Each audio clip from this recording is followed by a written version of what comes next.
बसंतपुर नामक एक छोटे से गांव में लता और घनश्याम नामक पति पत्नी अपने 2 बच्चे पिंकी और चीकू के साथ एक छोटे से घर में रहते थे। घनश्याम सेठ धनीराम के यहाँ खेतों में मजदूरी का काम करता था और लता गांव के एक बंगले में खाना और साफ सफाई का काम करती थीं। दोनों पति पत्नी खूब मेहनत और मशक्कत करके अपने और अपने बच्चों का पेट भरते थे। यूं तो हमेशा ही गर्मी के समय 40 डिग्री तक तापमान चला जाता था, लेकिन इस साल तापमान बहुत ज्यादा बढ़ गया था, जिस वजह से बसंतपुर गांव के लोग बहुत ज्यादा परेशान थे। दिन हो या रात हो, लोग गर्मी से बेहाल थे। इस साल तो बहुत ज्यादा गर्मी पड़ी है। इतनी कड़ी धूप में काम करना बहुत मुश्किल हो गया है। घर से निकलते ही पसीना बारिश की तरह टपकने लगता है। इतनी भारी गर्मी में तो काम पर भी जाने का मन नहीं करता। न जाने इस साल की गर्मी कैसे कटेगी। चलो अच्छा, मैं काम पर जाता हूँ, वरना सेठ गुस्सा करेंगे। घनश्याम मजदूरी पर चला जाता है। पिंकी और चिंकी एक सरकारी स्कूल में पढ़ते थे। लता पिंकी और चिंकी को स्कूल छोड़कर काम पर चली जाती है। उस बंगले में मालकिन हेमलता और मालिक रामचंद्र अपने 2 बच्चे टीना और शिवम के साथ रहते थे। अरे लता, आ गई तू। अब चल जल्दी से सारे काम निपटा लो। पता है ना, शिवम की बर्थडे पार्टी है, तो सारे काम 4 बजे से पहले ही हो जाने चाहिए। और हाँ, इसके बाद तुम घर सजाने में भी मेरी मदद करोगी, ठीक है? ठीक है मालकिन, मैं पहले जाकर घर के सारे काम निपटा लेती हूँ। इसके बाद घर को सजाने में मैं आपकी मदद करूँगी। ऐसे लता घर के सारे काम करने के बाद हेमलता की घर को सजाने में मदद करती है। हेमलता और लता मिलकर पूरे घर को अच्छी तरह से सजा देते हैं। अच्छा मालकिन, मैंने घर के सारे काम निपटा दिए हैं और पार्टी की सारी तैयारी भी हो गई है, तो अब मैं घर जाती हूँ। हाँ ठीक है, लेकिन पता है ना तुम्हें, आज शिवम की बर्थडे पार्टी है, तो तुम शाम को 7 बजे अपने बच्चों के साथ पार्टी में आ जाना। और हाँ, मुझे तुम्हारी थोड़ी मदद की भी जरूरत होगी। ठीक है मालकिन, मैं शाम के समय बच्चों के साथ यहाँ आ जाऊंगी। ऐसा कहकर लता घर चली जाती है और दोनों बच्चों को तैयार करके शाम को 7 बजे पार्टी में आ जाती है। पार्टी बहुत ही शानदार होती है। लता के बच्चे इतना बड़ा घर देखकर कहते हैं, अरे यार चिंकी, यह घर कितना बड़ा है और कितना सुंदर है। बाहर कितनी गर्मी है, फिर भी इनके घर के अंदर कितना ठंड लग रहा है। पिंकी और चिंकी की बातें शिवम सुन लेता है और वह उनसे कहता है, अरे ये घर ठंडा इसलिए लग रहा है क्योंकि हमारे घर में हर कमरे में एसी लगा हुआ है। ओह, मतलब कि एसी लगाने से घर बहुत ठंडा हो जाता है। दीदी, हम भी अपने पिताजी को अपने घर में एसी लगाने के लिए बोलते हैं ना, हमारे घर में भी बहुत ठंडा लगेगा। चलो बच्चों, इधर आओ, केक काटने का टाइम हो गया है। जब केक काटने लगता है तो पिंकी और चिंकी एसी की ठंडी ठंडी हवा खाते खाते शिवम के कमरे की तरफ चले जाते हैं और शिवम के कमरे के बाहर खड़े होकर एसी की ठंडी ठंडी हवा का मजा लेने लगते हैं। एसी की ठंडी ठंडी हवा खाते खाते वह दोनों कमरे के अंदर चले जाते हैं। दीदी, यह कमरा तो सबसे ठंडा है, इसमें कितनी ठंडक है। और दीदी, यह देखो, यह बिस्तर कितना सुंदर है, बिल्कुल मखमल जैसा। दोनों बेड पर बैठ जाते हैं और ठंडी ठंडी हवा का आनंद लेने लगते हैं। देखते ही देखते 15 मिनट बीत जाते हैं और आराम करते करते कब दोनों की आंख लग जाती है, उन्हें पता ही नहीं चलता। इतने ही देर में अचानक से शिवम की बहन टीना कमरे में आ जाती है। वह पिंकी और चिंकी दोनों को शिवम की बेड पर लेटा देखकर जोर से भड़कती है। ये दोनों मेरे कमरे में क्या कर रहे हैं? माँ इधर आओ, देखो ये दोनों मेरे बेड पर क्या कर रहे हैं। टीना की आवाज सुनकर हेमलता कमरे में आती है। तुम दोनों अभी के अभी मेरे बेड से उठो। पिंकी और चिंकी हेमलता की आवाज सुनकर जग जाते हैं। लता भी हेमलता की आवाज सुनकर भागी भागी चली आती है। क्या हुआ मालकिन? आपकी बहुत जोर से नीचे आवाज आ रही थी। क्या हुआ? ये पूछ, क्या नहीं हुआ? ये देख नहीं रही तू? तेरे बच्चों ने अपने गंदे मेले बदबूदार कपड़ों से मेरा पूरा बेड गंदा कर दिया। तेरे बच्चों ने एसी देखा नहीं कि सोने चले मेरे बेड पे। हद होती है यार। मैं तो तेरे बच्चों को इसलिए बुलाया था कि इनका भी थोड़ा मन लग जाएगा। इन्होंने कभी ऐसी पार्टी लाइफ में देखी नहीं होगी, ये भी देख लेंगे। पर ये तो अपनी औकात ही भूल गए। ये हमारा घर है, कोई धर्मशाला नहीं कि कोई भी भिखारी हमारे कमरे में आ जाएगा और आकर के सो जाएगा। तू अभी के अभी अपने बच्चों को लेकर निकल यहाँ से। और हाँ, कल से काम पर भी आने की जरूरत नहीं है। मालकिन ऐसा मत करो, मेरी बात तो सुनो।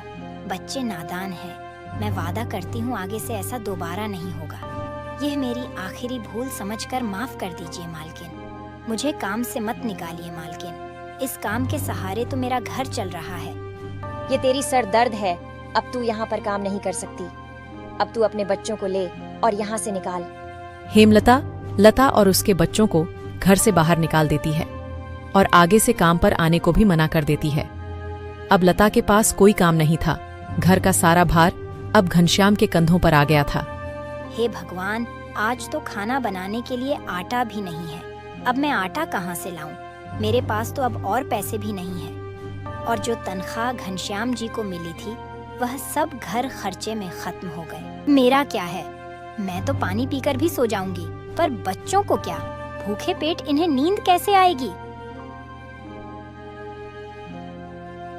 आ गए आप। घर में राशन खत्म हो गया है। आज खाने में कुछ नहीं बना है। कोई बात नहीं, खाना आज मैं अपने साथ लेकर आया हूँ। सेठ जी के यहाँ पर आज दावत थी तो उन्होंने कुछ खाना बच्चों के लिए भी भिजवा दिया है। ऐसे उस रात तो वह सभी खाना खाकर सो जाते हैं।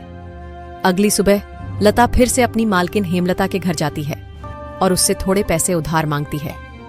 मालकिन, मेरे घर में खाने के लिए एक अनाज का दाना भी नहीं है। कृपया आप मुझे थोड़े से पैसे उधार दे दीजिए। तुझे देने के लिए मेरे पास कोई पैसे वैसे नहीं है। मैंने तुझे पहले ही काम से निकाल दिया था, फिर तेरी यहाँ आने की हिम्मत कैसे हुई? जा निकल यहाँ से और आइंदा यहाँ पर अपनी शक्ल मत दिखाइयो। हेमलता की कड़वी बातें सुनकर लता घर वापस जाने लगती है। तभी उसे रास्ते में एक पोस्टर दिखाई देता है। उस पोस्टर को देखकर लता वहीं रुक जाती है। पकोड़े बनाने वाले की जरूरत है। अधिक जानकारी के लिए इस दिए गए नंबर पर कॉल करें। पकोड़े बनाने तो मुझे आता है। अगर यहाँ मेरी नौकरी लग जाए तो घर का खर्च चलाने के लिए कुछ पैसे आ जाएंगे। ऐसा सोचकर लता उस पते पर पहुंच जाती है।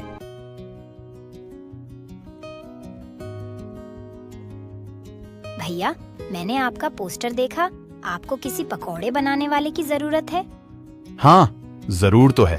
तुम पकोड़ा बना लोगी। क्या तुम्हें पकोड़े बनाने आते हैं? हाँ, सब मुझे कई तरह के पकोड़े बनाने आते हैं, जैसे मिर्च का पकोड़ा, पालक का पकोड़ा, पनीर का पकोड़ा और भी कई प्रकार के पकोड़े मुझे बनाने आते हैं। तो ठीक है, तुम आज से ही काम पर लग सकती हो। ऐसे लता पकोड़े बनाने वाले के साथ काम पर लग जाती है और ग्राहकों को पकोड़े सर्व करने लगती है। ऐसे ही शाम हो जाती है और रमेश के सारे पकोड़े बिक जाते हैं। चलो, आज तो सारे पकोड़े बिक गए। आज तो तुमने पकोड़े सिर्फ सर्वे किए हैं, लेकिन कल से तुम्हें पकोड़े बनाने भी होंगे। हाँ साहब, मैं बहुत ही स्वादिष्ट पकोड़े बनाना जानती हूँ। तो ठीक है, ये लो आज के काम के पैसे। 300 रुपए लेकर लता सबसे पहले राशन की दुकान पर जाती है और वहां से राशन का सामान खरीदकर घर आ जाती है। घर पहुंचकर लता सबसे पहले बच्चों के लिए खाना बनाती है और उनको परोसती है। चिंकी, पिंकी, आ जाओ खाना खा लो। इतने में घनश्याम भी वहां आ जाता है और लता घनश्याम को अपने नए काम के बारे में बताती है। इस तरह सारे मिलकर खुशी खुशी खाना खाते हैं। अगली सुबह लता बच्चों को स्कूल छोड़कर वापस काम पर चली जाती है। दुकान पर पहुंचकर लता पकोड़े बनाती है। लता के बने हुए पकोड़े ग्राहकों को बहुत पसंद आते हैं। लता के बने हुए पकोड़े खाकर ग्राहक पकोड़े की बहुत तारीफ करते हैं। उनको आज के बनाए हुए पकोड़े कल से भी ज्यादा अच्छे लगे। रमेश भाई, तुम्हारे आज के पकोड़े का तो कोई जवाब ही नहीं। इससे स्वादिष्ट पकोड़े मैंने आज से पहले इस होटल में कभी नहीं खाए। आखिर आज ऐसा क्या मिलाया है इन पकोड़ों में जो इतने स्वादिष्ट बने हैं? आज तो मैं एक और प्लेट खाऊंगा। मेरे लिए एक एक्स्ट्रा प्लेट पकोड़े लगा दो। ऐसे रमेश अपने ग्राहकों के मुंह से पकोड़े की तारीफ को सुनकर लता से कहता है, लता, तुम्हारे हाथ में तो जादू है। तुम्हारे हाथों के बने पकोड़े खाकर ग्राहक एक एक एक्स्ट्रा प्लेट पकोड़े खा रहे हैं। तुमने तो कमाल ही कर दिया। आखिर ऐसा क्या मिलाया है इन पकोड़े में जो ग्राहक इतनी तारीफ कर रहे हैं? साहब जी, कुछ खास नहीं मिलाया है, बस थोड़े से नमक मिर्च मसाले बराबर मात्रा में डाले हैं, बस। ऐसे रमेश के आज के पकोड़े बहुत जल्द ही खत्म हो जाते हैं। आज तो पकोड़े बहुत जल्द ही खत्म हो गए। कल से हमें और ज्यादा से ज्यादा पकोड़े बनाने होंगे। और हाँ, अब हमारी पकौड़ों की सेल और ज्यादा अच्छी होने लगी है, इसलिए कल मैं दुकान में एसी लगवा रहा हूँ। इससे ग्राहक भी एसी की ठंडी ठंडी हवा में पकोड़ों का मजा लेंगे और हमारे पकोड़े की सेल और ज्यादा बढ़ेगी। तुम क्या कहती हो? साहब, विचार तो बहुत अच्छा है। अगले दिन रमेश अपनी दुकान में एसी लगवा लेता है और जैसा उसने सोचा था वैसा ही हुआ। एसी लगने के बाद रमेश के दुकान पर ग्राहकों की संख्या बढ़ जाती है। ग्राहक ठंडी ठंडी हवा में बैठकर पकोड़े खाने का आनंद उठाते हैं। ऐसे रमेश के आज भी सारे पकोड़े बहुत जल्द ही बिक जाते हैं। शाम के समय जब लता घर वापस आती है और वह चिंकी और पिंकी को आपस में बातें करते हुए सुनती है। दीदी, उस दिन पार्टी में कितना मजा आ रहा था ना। कहाँ हम उस दिन एसी की ठंडी ठंडी हवा खा रहे थे और कहाँ आज हम इतनी गर्मी में बैठे हैं। काश हमारे घर में भी एसी होती तो हम भी अभी एसी की ठंडी ठंडी हवा खा रहे होते। इतने में लता अंदर आ जाती है। अरे चिंकी और पिंकी, तुम दोनों क्या कर रहे हो? तुम दोनों ने अपने स्कूल का होमवर्क किया? चलो जल्दी से अपना अपना होमवर्क कर लो। मैं खाना बनाने जा रही हूँ। इसके बाद खाना खाकर जल्दी सो जाना। कल तुम्हें सुबह उठकर स्कूल भी तो जाना है ना। ठीक है माँ, हम स्कूल का काम करके आते हैं। ऐसे दिन बीतते जाते हैं और लता के हालात पहले से ठीक होते जाते हैं। ऐसे ही एक दिन सुबह लता काम पर जा रही होती है, तभी उसे भंगार की एक दुकान दिखती है। उसे दुकान पर कई सारे सामान थे, जैसे कूलर, पंखा, फ्रिज, एसी इत्यादि। लता का ध्यान उस दुकान में रखे पुराने एसी की तरफ जाता है। वह उसे बहुत पसंद आता है। वह उस दुकानदार से बोलती है, भैया, ये एसी का क्या दाम है? मात्र 10,000 रुपए की है। 10,000? ये तो बहुत ज्यादा है। ज्यादा नहीं, ये तो बहुत कम है। ये सेकंड हैंड एसी है। अगर नई एसी खरीदने जाओगी तो 30,000 से कम की नहीं आएगी। अच्छा ठीक है, पर ये सही से तो चलती है ना? हाँ, बिल्कुल सही से चलती है। अगर 6 महीने से पहले ये एसी बंद हो जाती है तो इसकी सारी रिपेयरिंग की सर्विस बिल्कुल फ्री होगी। ठीक है, लेकिन इसका सही सही दाम लगाओ। मैं इसके 8,000 दूंगी। अगर तुम्हें देनी है तो मुझे ये ऐसी 8,000 में दे दो। ठीक है, बताओ कहाँ लगानी है। लता उस आदमी को अपने घर लेकर आती है। वह आदमी लता के घर पहुंचकर एसी को लगा देता है। एसी चालू करते ही ठंडी ठंडी हवा घर में फैलने लगती है। बच्चे भी इस ठंडी ठंडी हवा का मजा उठाते हैं। वह दीदी, क्या मजा आ रहा है। एसी की ठंडी ठंडी हवा, ऐसा लग रहा है जैसे बर्फ की चादर ओढ़ ली है हमने। इतनी कड़ी गर्मी में ये ठंडी ठंडी हवा बर्फ की चादर जैसी लग रही है। घर में एसी के लगते ही बच्चे बहुत खुश हो जाते हैं। घनश्याम भी घर पर आ जाता है। ओह, आखिर तुमने बच्चों की इच्छा पूरी कर ही दी। कैसे ना करती भला। बच्चे तो आखिर मेरी जान है।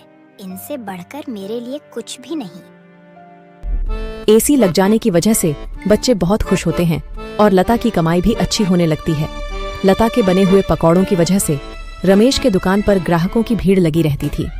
इससे रमेश खुश होकर लता की तनख्वाह बढ़ा देता है। थोड़े दिन बाद घनश्याम भी सेठ धनीराम के यहाँ मजदूरी छोड़कर लता के साथ पकोड़े बनाने लगता है। दोनों को रमेश काफी अच्छी सैलरी देता था, जिससे उनका घर खर्च काफी आसानी से चल जाता था।